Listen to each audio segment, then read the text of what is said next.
Flood Insurance with Josh Erd from Midwest Insurance Partners. So, Josh, we're going to talk about a type of insurance that most people probably don't have. We're going to talk about flood insurance. In talking about flood insurance, some things that we need to know. The first thing is, what is a flood? And the flood definition is it's either impacts 2 homes, 2 acres, or it's a FEMA disaster zone that FEMA dictates that it is. Most regular home insurance does not cover flood. Everyone's in a flood zone, and there are definitely 2 types of flood insurance: the National Flood Insurance Program and private flood insurance. Most people don't have flood insurance in their home right now, and they don't even realize it. So the first thing we're going to talk about is flood. What is flood insurance? There's lots of different spaces and people that talk about it. So most people think about flood insurance as, oh man, I got 2 inches of water in my basement and it flooded, and now what do I do? Is that a flood? And technically, no, that's not a flood. That is called water backup and sump pump overflow in your homeowner's insurance, and that actually is covered. But what is a flood? So flood insurance, according to the National Flood Insurance Program, is classified as this. It's water coming into your home that's causing damage from the outside in. So this is, we get 3 inches of rain in our area, and it actually comes in your basement walls, and then it causes that flood. That would actually be considered a flood. Now, from the insurance perspective, how that works is you must have 2 homes that are covered, that have damage, that are side by side, and one of them being yours, or 2 full acres that are also under that flood, or FEMA comes in and classifies it as a natural disaster. Those are the only ways that the National Flood Insurance policy would actually cover your home under the flood. So if water is coming from the outside into your basement, but it's not at your neighbor's house, it's just some water, that would not be considered a flood then? Correct. Under the National Flood Insurance Program, that is correct. So you would not be covered underneath of that, even if you have a flood policy under that program. There's lots of different changes that have gone on over the last 18 months, and we're going to get into some of that. But the flood insurance, we got to define what a flood is before we can talk about the next stage. Talked about most regular homeowners insurance does not cover a flood. And that's an interesting space for me as an insurance agent. Normally when I'm talking about water backup and sump pump overflow, as I'm talking to a client, either they're purchasing a home or they're looking to flip insurance, and I have to make sure I define that your homeowner's insurance does not cover flood. The National Flood Insurance Program has kind of whittled away and said, okay, we're not profitable and we don't want to continue the program the way that we have. And with that being said, what they've done is said we want to make it go away, and we want to make private flood actually more accessible to people, and you can use it more in the lending space than we ever have before.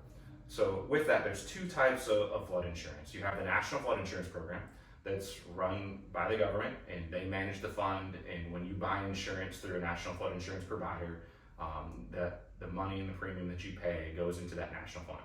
And when a flood happens, then FEMA distributes that fund in the spots that they need to go. So that's where that money goes and how that works. Obviously, as we get into more coastal properties and those types of items where there's big natural disasters, hurricanes hit, those types of mudslides, those types of things happen, FEMA comes in and that fund gets depleted quickly. So they've said, okay, we want to make this more equitable across the board as far as who's paying in and how this works.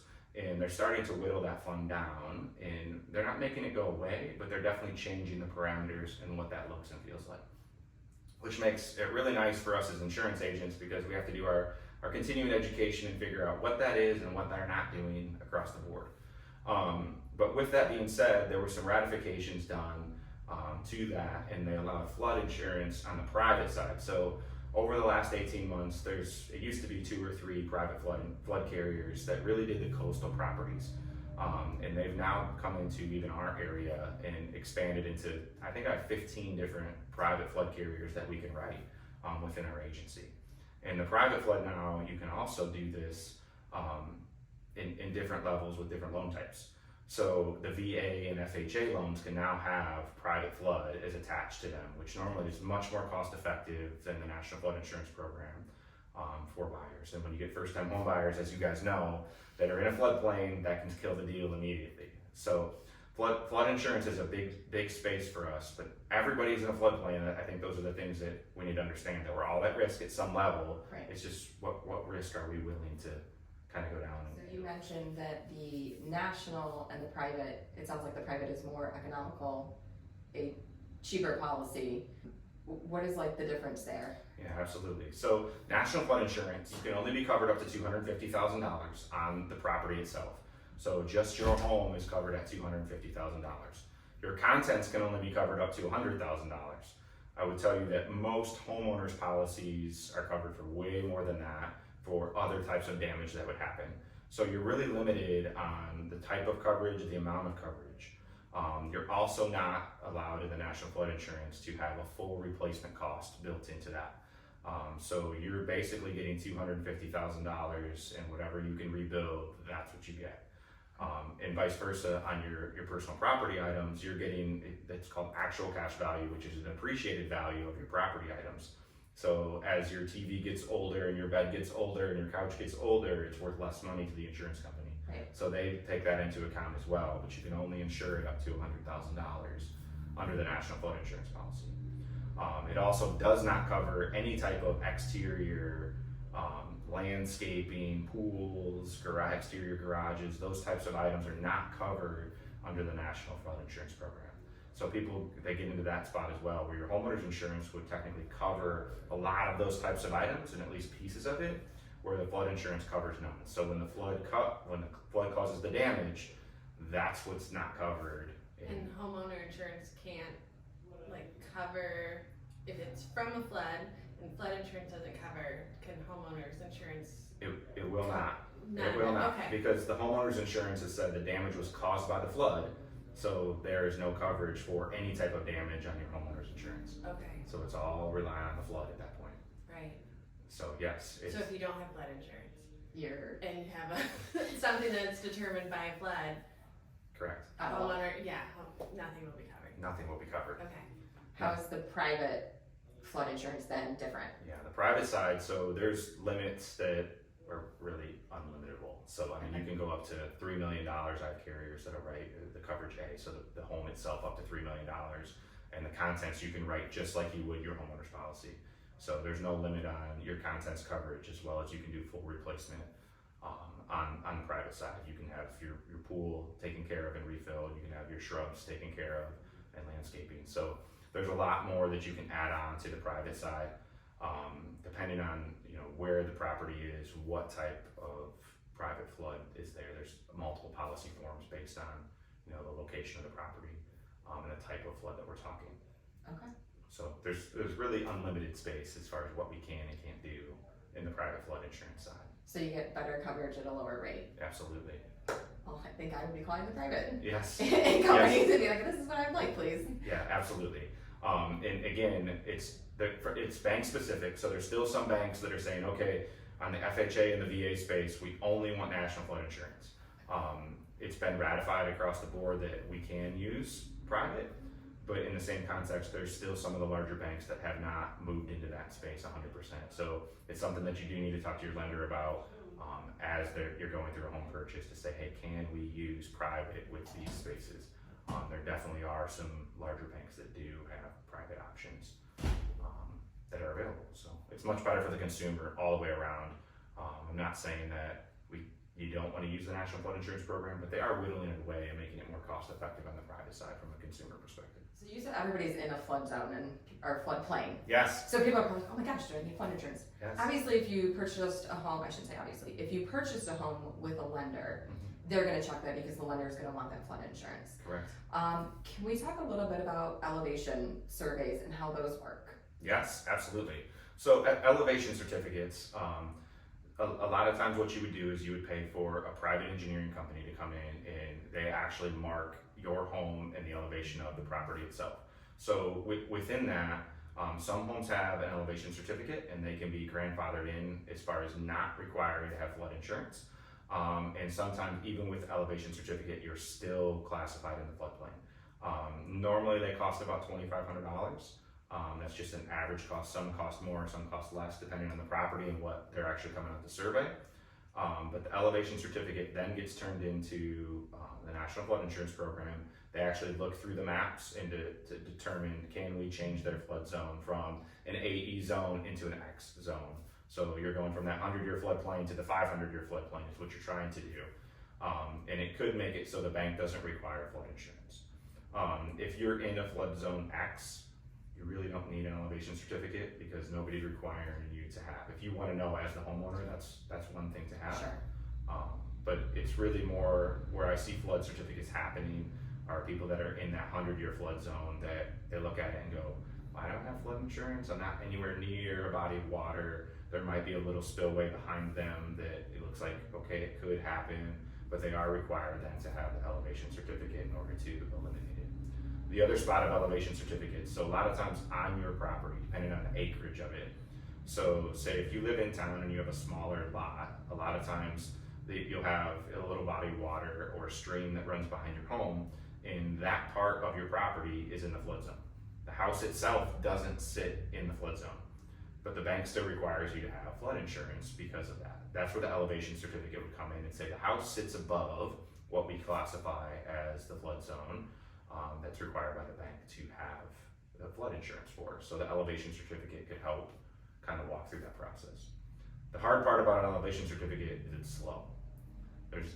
You're dealing with a government agency that has lots of hoops and lots of I's and T's to make sure they're put together. So I's to dot, T's to cross. With that, it's really hard on a new purchase to get an elevation certificate done, put into the system to allow the lender not to require to have flood insurance. So a lot of times what happens is people have to buy the initial part of the flood insurance and then buy it at the renewal time. So a year later, now they're able to eliminate having flood insurance. Excellent. So I just want to clarify, there's the AE, the AC, and the A zones. Correct. Those all require flood insurance, correct? The AE, the AC, and you said the X? The A. The A, yes, they are required. Okay. Yeah, they would be classified in the 100-year floodplain. And there are all of the alphabet built into the middle. So Okay. there's a whole bunch of them. What we see traditionally around here is really the A and the AE. And then anything that has an X in it would be a part of the grandfather. So you would see like Point Place is an AX if you look on the flood map, which means it's grandfathered in. It's in an A, but it's technically an X as far as the Army Corps of Engineers are concerned because of the grandfathering. One more question maybe homebuyers are wondering about. So a sump pump backup or sewer backup would be covered under homeowners insurance. And then if it was a flood, as determined as we've defined, then it would have to be covered under flood insurance. What about water that is just coming in from the outside, that's not a flood, but that isn't covered under the sewer or sump pump? How do we address that? Absolutely. All right. So let me address the first part of that. So, Okay. water backup and sump pump overflow is normally an endorsement on your homeowner's policy. Most homeowners' policies don't include them automatically. Okay. So you need to ask your agent if you have water backup, sump pump overflow on your policy. Traditionally, it starts at $5,000 of coverage and it can go up all the way to the full amount of the home, depending on the carrier as far as how they write it. It's normally a pretty expensive coverage. I would tell you that 95% of my homeowners claims that I have are water backup, sump pump overflow related. And part of that is, the definition of it is water moving backwards in pipes inside of your home. So the seepage tile around your house is classified as inside your home. So that's where water coming back into your sump pump, the float fails, and now we get 3 inches of water in our basement, is why it's water backup. Overflowing sink, toilet, bathtub also classify as water moving backwards in pipes inside of your home. So if you don't have that coverage and you have one of those incidents happen, now it's not covered under your homeowner's insurance. This is where private flood insurance comes into play. So private flood insurance, even if you're in a flood zone X, again, you're not required to have it by the bank. Traditionally, you're right around a $500, $550 for the year to have private flood insurance in a flood zone X. Deductible wise, you're very cost effective, so you're right around the $2,500 deductible space. And again, you can cover it for as much or as little as you want, but it does not require the FEMA, so the National Flood Insurance Program's requirements for a flood. So it doesn't have to be 2 properties, it doesn't have to be 2 acres, and it doesn't have to be a natural disaster in order for your private flood to pay. It would pay for your property, which you have covered for the coverage amount that you have. So the private flood comes into play for most homeowners that way. And again, it's relatively cost effective. If it's something that, I have a lot of things in my basement. I've finished my basement very nice. It's another living space in my house. and I'm really concerned about, 3 inches of rain in 25 minutes, and now what do I do? Right. So, which happens in our area a lot. Well, yeah, that's why I asked that question, because it's like, great, it's not a flood and it's not a backup, so am I out of luck? Absolutely. So that's good to know. Yeah, private flood comes into play. What are some of these A areas in Northwest Ohio and Southeast Michigan? What are some common either zip codes or communities that would likely require flood insurance? It's not necessarily communities, so Okay. it's based on actual address and zip codes. Okay. I wouldn't even say that like Point Place in the 11 zip code that you would say, oh man, that's all in a flood zone, in an AE or an A. And part of it is based on the elevation. So we don't think that we have a lot of elevation here in Northwest Ohio. Southeast Michigan is pretty flat relative. But as far as from water intrusion in the flood maps, there is quite a bit of elevation in different spots. We actually see it more in waterways that kind of run through the more metropolitan areas. So like you have the Ottawa River that kind of snakes through Ottawa Hills. Anything that would be classified on the meadow in Ottawa Hills would be under that AAE space because they would be in a flood zone. Okay, thanks, Josh. This is some really great information. Absolutely. Thank you for having me. It was great to be here, and if you guys have any questions, please give me a call or shoot me a text. I'd be happy to help. Great.